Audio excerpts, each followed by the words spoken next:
बिस्मिल्लाहिर्रहमानिर्रहीम, अस्सलाम वालेकुम। मैं हूं ईसा नकवी और मेरे साथ एम्बेसडर अब्दुल बासित साहब मौजूद हैं। वैसे तो तकरीबन तमाम लोग वाकिफ़ हैं, लेकिन जिन दो मौज़ूआत पे इस वीडियो में बात करनी है उन दोनों मौज़ूआत का ताल्लुक़ जो है वो बड़े अच्छे तरीके से बासित साहब हमें एक्सप्लेन कर सकते हैं। तो ये सफ़ारती पासपोर्ट का मामला जो कि मियाँ मोहम्मद नवाज़ शरीफ साहब को दिया गया है, उनको जारी किया गया है, ये सफ़ारती पासपोर्ट क्या होता है, कौन सी मरात या कौन सी आसानियाँ आपको मिलती हैं इस पासपोर्ट के ज़रिए, आप कहाँ कहाँ ट्रैवल कर सकते हैं, उनको दिया जाना चाहिए था, नहीं दिया जाना चाहिए था, इसके रूल्स क्या हैं? क्योंकि 35-36 साल जो पाकिस्तान के लिए सफ़ीर सफारतकारी करते रहे बासित साहब, तो इनके पास भी एक डिप्लोमेटिक पासपोर्ट था, तो ये शायद हमें ज़्यादा अच्छे तरीके से समझा सकते हैं। दूसरा, 2003 से 2008 तकरीबन 5-5.5 साल आप बात कर लें तो बासित साहब ने लंदन में पाकिस्तान के डिप्टी हाई कमिश्नर के तौर पर काम किया।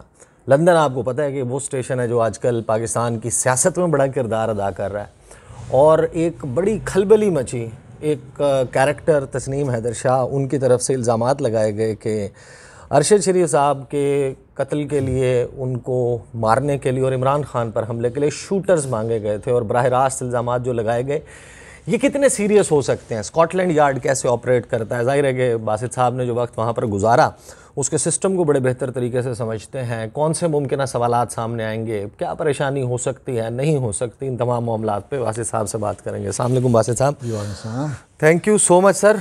पहले तो हम ज़रा ये सफारती पासपोर्ट का मामला भुगता लेते हैं, उसके बाद फिर हम आएंगे उन इल्ज़ामात के ऊपर जो लगाए गए हैं। 36 साल 35 साल आपके पास भी ये डिप्लोमेटिक पासपोर्ट रहा। पहले तो ये बताइए कि ये डिप्लोमेटिक पासपोर्ट होता क्या है? डिप्लोमेटिक पासपोर्ट होता है हुजूर। ये यूजुअली जो आप किसी मुल्क के भी सफारतकार होते हैं उनको इशू होता है, और उसकी बुनियादी वजह यही होती है कि उससे फिर डिप्लोमेटिक वीज़ा भी मिलता है। सही। और जहाँ आप काम कर रहे होते हैं उसकी बुनियादी एक शर्त ये है कि जो सफारतकार किसी मुल्क में काम कर रहे हैं तो लोकल जो कवानीन हैं उनके काम के हवाले से उन पर लागू नहीं होते। एक लिहाज से इम्यूनिटी होती है, आप कह सकते हैं। तो वो यानी ये वियना कन्वेंशन वाला, वियना कन्वेंशन, दो कन्वेंशन है, 1961 का है जो कि डिप्लोमेटिक रिलेशंस पे है, और एक 1963 का है जो कौंसलर रिलेशंस पे है। सही। हमारे सिर्फ सफारत खाने नहीं होते, कौंसलेट्स जनरल भी होती हैं, कौंसलेट्स भी होती हैं। तो ये दो मुख्तलिफ कन्वेंशन हैं जिनके तहत ये दोनों ये जो सफारती जो हमारी इम्यूनिटी है होती है वो उससे जो उन्होंने रेमंड डेविस के लिए एक दौर में मांगी थी अमेरिका रेमंड डेविस के पास डिप्लोमेटिक पासपोर्ट, इसको डिप्लोमेटिक इम्यूनिटी नहीं थी उसके पास। वो तो जाहिर है वो उन्होंने लेकिन मांगी थी, लेकिन हमने एक्सेप्ट नहीं की थी। सही। और इसलिए फिर उस पर मुकदमा भी चला, फिर वो बाद में भारत दियत का मामला आ गया, उस हिसाब से वो छूट के चला गया। सही। अच्छा, तो ये जो डिप्लोमेटिक पासपोर्ट होता है, क्या इस पे अगर मेरे पास है, वैसे तो मेरे पास नहीं है, मैं क्लियर कर दूं, ग्रीन कलर का पासपोर्ट है मेरे पास, हरे रंग का। नहीं मेरे ठीक ये जो हरा पासपोर्ट है और ये जो डिप्लोमेटिक ब्लू होता है गालिबन, नहीं डिप्लोमेटिक लाल होता है। लाल होता है। अच्छा, एक ब्लू पासपोर्ट गालिबन वो सरकारी, वो ऑफिशियल पासपोर्ट। अच्छा, वो ऑफिशियल पासपोर्ट है। अच्छा, जो डिप्लोमेटिक पासपोर्ट है अगर वो मेरे पास है तो क्या मैं फ्रीली किसी भी मुल्क जा सकता हूँ या मुझे वीज़ा लेना पड़ता है? नहीं, फ्रीली नहीं जा सकते अनलेस के पाकिस्तान और किसी मुल्क के साथ हमारा एक वीज़ा एग्रीमेंट है जिसके तहत कुछ ममालिक के साथ हमारा है जहाँ पे डिप्लोमेटिक पासपोर्ट आप जाते हैं तो ऑन अराइवल मिल जाता है आपको वीज़ा, बस स्टैंप लगा देते हैं। स्टैंप लगा देते हैं। मिसाल टर्की आप जाएं तो हमारे कुछ 16-17 ममालिक के साथ इस किस्म के एग्रीमेंट हैं। इसी तरह हमारे कुछ ममालिक के साथ ऐसे एग्रीमेंट भी हैं कि डिप्लोमेटिक के साथ साथ ऑफिशियल पासपोर्ट पर भी आप वीज़ा ऑन अराइवल मिल जाता है, उसको भी पहले वीज़ा लेने की ज़रूरत नहीं होती। तो डिपेंड करता है कि आपके किन किन ममालिक के साथ डिप्लोमेटिक इस किस्म की वीज़ा एबॉलिशन एग्रीमेंट। अच्छा, ये तो क्लियर हो गया। अच्छा, जहाँ पर नहीं भी है वहाँ पर क्या आसानी होती है आपको वीज़ा लेने में? वीज़ा लेने में ऑब्वियसली डिप्लोमेटिक पासपोर्ट चूँकि बहुत कम लोगों को इशू होता है, सिर्फ सफारतकारों को इशू होता है, जैसे मैंने पहले कहा दुनिया भर में जितने भी सफारतकार हमारे हैं उनको इशू होता है, या फिर फ़ॉरेन ऑफिस में जो लोग हैं ये बाय ट्रैवल करते हैं कि ऑफिशियल बिजनेस पे जाते हैं, कॉन्फ्रेंसेस अटेंड करते हैं, उनको मिलता है डिप्लोमेटिक पासपोर्ट। या फिर जो हमारे सदर हैं, प्राइम मिनिस्टर हैं, स्पीकर नेशनल असम्बली हैं, chairman senate, deputy speaker, deputy chairman, army chief, chairman joint chief staff, और DGI, एयर चीफ, इन सब को, नेवल चीफ, इन सब को डिप्लोमेटिक पासपोर्ट मिल जाता है ट्रैवल के लिए। सही। और इसी तरह फॉरेन मिनिस्टर और minister of state for foreign affairs इनको मिलता है। बाकी कैबिनेट को जो है ऑफिशियल पासपोर्ट मिलता है। सही। ट्रैवल काबीना के जो नॉर्मल वज़रा होते हैं और वज़राए आला वज़ीर आला को भी ऑफिशियल पासपोर्ट। अच्छा, अब आ जाते हैं हम उस स्टोरी की तरफ कि नवाज शरीफ साहब का पासपोर्ट एक्सपायर हो गया। वैसे बड़ी ये भी किस्मत की बात है, किस्मत का धनी हो बंदा तो क्या क्या कुछ हो जाता है। वो यहाँ से गए, वो जिस कहानी पे गए, देखें ये तो मेरा कंसर्न नहीं है ना, ये एक बहस की बात है कि जनाब वो सियासी बुनियादों पे केसेस थे, पॉलिटिकल विक्टिमाइजेशन हुई, आर्मी या इस्टेब्लिशमेंट ने ये किया था, ये सारा कुछ कहानी थी, ड्रामा था। The fact of the matter is Pakistan के कवानीन, पाकिस्तान के आइन की नज़र में एक शख्स जो है वो कन्विक्टेड है, वो सज़ा याफ्ता है। वो पाकिस्तान से गलत बयानी करके 50 रुपए के स्टाम्प पेपर पे वो पाकिस्तान से बाहर गया, इलाज के नाम पे उसकी गारंटी देने वाला प्राइम मिनिस्टर बन जाता है, जो झूठी गारंटी साबित हुई। सबके सामने है ना, तो floor of the national assembly और सबके सामने ये बात हुई। गारंटी देने वाला जो है वो बन जाता है वज़ीर आज़म, और जिसकी गारंटी दी गई थी उसको सफारती पासपोर्ट। कैसे, ये कौन से रूल्स हैं, ये कौन सी कहानी है सर? देखिए, एक मुजरिम है, वो पाकिस्तान में, जिस आपने कहा उससे हम बहस नहीं करते, वो वर्डिक्ट ठीक था, कन्विक्शन गलत थी, वो एक अलग बहस है, उस पर बहस हो सकती है। लेकिन सवाल यही है कि जब मैं जिस अंदाज से देखता हूँ कि कन्विक्शन के बाद वो गए लंदन, आया जब यहाँ से वो यूके ट्रैवल कर रहे थे तो उनके पास कौन सा पासपोर्ट था?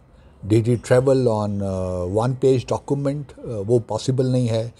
Weather he travelled on ordinary passport, जो ग्रीन पासपोर्ट है, तो उस पर ट्रैवल उन्होंने किया, ऑफिशियल पासपोर्ट पे किया, या डिप्लोमेटिक पासपोर्ट पे किया?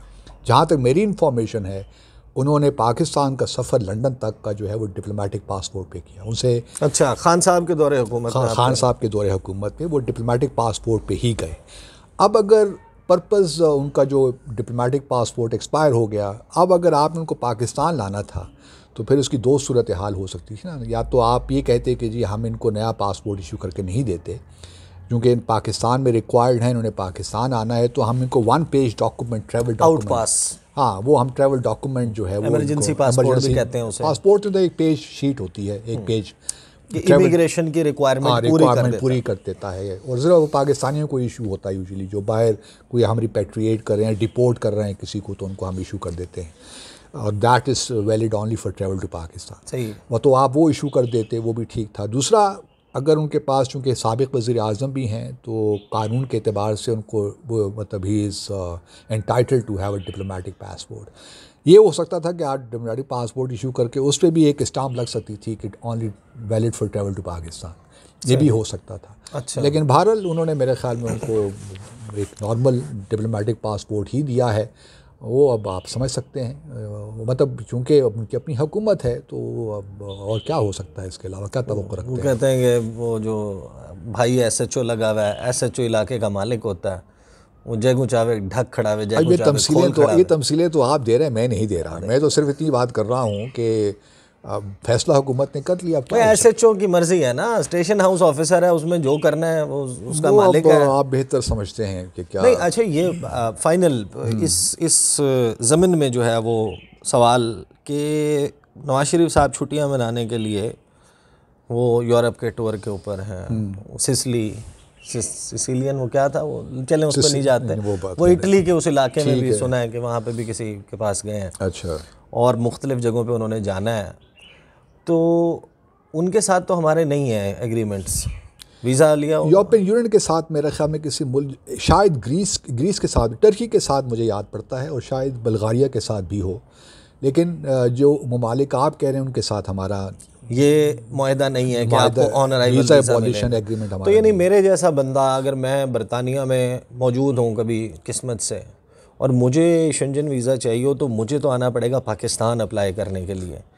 बरतानिया से यूजुअली वो नहीं लेते, थर्ड स्टेशन से नहीं लेते। दुनिया भर में यही है कि जहाँ जिस मुल्क के आप बाशिंदे हैं, अनलेस के आप किसी दूसरे मुल्क में परमानेंट रेजिडेंट नहीं हैं, तो वहाँ से यूजुअली सफारत खाने वीज़ा नहीं देते, आप वहाँ से नहीं देते, अनलेस के एक्सेप्शनल केसेस होती हैं। फिर उस केस में ख़ास तौर पर डिप्लोमेटिक पासपोर्ट के कॉन्टेक्स्ट में फिर यही होता है कि वहाँ में जो पाकिस्तानी मौजूद सफारत खाना होता है वो फैसिलिटेट कर देता है, एक नोट वर्बाल इशू कर देता है, और फिर वही मतलब वीज़ा लेने की कोशिश करते हैं। तो उस बुनियाद पे डिप्लोमेटिक पासपोर्ट पे वीज़ा लेना ज़रा कदर आसान हो जाता है। और अगर सफारत खाना साथ, तो क्योंकि डिप्लोमेटिक पासपोर्ट पे अगर कोई वीज़ा लेने जाता भी है तो इन एनी केस बाहर, ख़ास तौर पे पाकिस्तान में भी, अगर आप सफारत खान, अगर हम फ़ॉरेन ऑफिस यहाँ से डिप्लोमेटिक पासपोर्ट भिजवा भी रहा है वीज़े के लिए, तो फ़ॉरेन ऑफिस का नोट वर्बाल या उनका नोट ज़रूरी होगा, वो उसके बगैर देते भी नहीं वीज़ा। इसी तरह बाहर तो ख़ास तौर पे, चूँकि अब मुझे नहीं मालूम कि वो क्या स्टेटस है वहाँ उनका, साबिक़ वज़ीर आज़म का आया, उनको किस तरह क्या स्टेटस उनका है मुझे नहीं मालूम, लेकिन बहरहाल ये बात अपनी जगह स्टेटस तो है ना कि उन्होंने बिलियंस वीज़ा, ऑफ डॉलर्स की उनकी वहाँ पे इन्वेस्टमेंट और प्रॉपर्टीज वो ओन करते, यानी रहते तो वहीं पे हैं, तो एक लिहाज से परमानेंट रेजिडेंट हो गए ना। लेकिन चूंकि वो पाकिस्तानी डिप्लोमेटिक पासपोर्ट पे ट्रैवल कर रहे होंगे, इस वजह से पाकिस्तान हाई कमीशन ने यकीनन उनको फैसिलिटेट किया होगा वीज़ा लेने में। सही। अब ज़ाहिर है कि ये मामला, मेरा ख्याल है कि थोड़ी सी डिस्कशन तवील हो गई, और वो तस्नीम साहब वाला जो इल्ज़ामात वाला मामला है, अच्छा ये भी कुछ लोग कह रहे हैं तस्लीम नाम है या तस्नीम नाम है, हाँ। तस्नीम हैदर जो गुजरात से ताल्लुक़ रखने वाले शूटर प्रोवाइडर, उन्होंने ख़ुद को, ये बड़ी बात होती है। हो सकता है कि इस वीडियो को दो में तकसीम कर दें और अगले जो वीडियो है उसमें हम ज़रा बात करें बासित साहब से कि लंदन में इन्होंने वक्त गुजारा है, स्कॉटलैंड यार्ड से कुछ ना कुछ तो ज़ाहिर है कि पाला पड़ा होगा।